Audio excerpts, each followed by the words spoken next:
सोलापूरच्या MIDC पोलिसांच्या गुन्हे प्रकटीकरण पथकाने माल वाहतुकीच्या नावाखाली फसवणूक करणाऱ्या सराईत गुन्हेगाराला जेरबंद केले. त्याच्याकडून तब्बल 21,19,000 रुपयांचा मुद्देमाल जप्त करण्यात आलाय.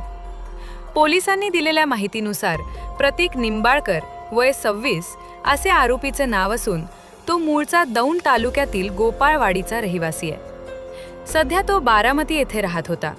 फिर्यादी परवेज मोहोळकर यांचा माल वाहतुकीचा व्यवसाय आहे. 31 जुलै रोजी आरोपीनं माल विजयपूर कर्नाटक येथे पोहोचवण्याचे सांगून विश्वास संपादन केला. त्यासाठी 10,000 रुपये भाडेही घेतले. मात्र 5,54,000 रुपयांचा PVC पॅनलचा माल आयशर ट्रकमध्ये भरूनही तो ठरलेल्या ठिकाणी न पोहोचवता आरोपीनं परस्पर विल्हेवाट लावली. या प्रकरणी 3 ऑगस्ट रोजी MIDC पोलीस ठाण्यात गुन्हा दाखल करण्यात आला. पोलीस उपनिरीक्षक अल्ताफ शेख यांच्या पथकानं तपास करत आरोपीला बारामती येथून ताब्यात घेतले. त्याच्याकडून माल, आयशर टेम्पो आणि 2 मोबाईल असा 21,19,000 रुपयांचा मुद्देमाल हस्तगत करण्यात आला. आरोपीचा साथीदार पंकज पारधे याचा पोलिसांकडून शोध सुरू आहे.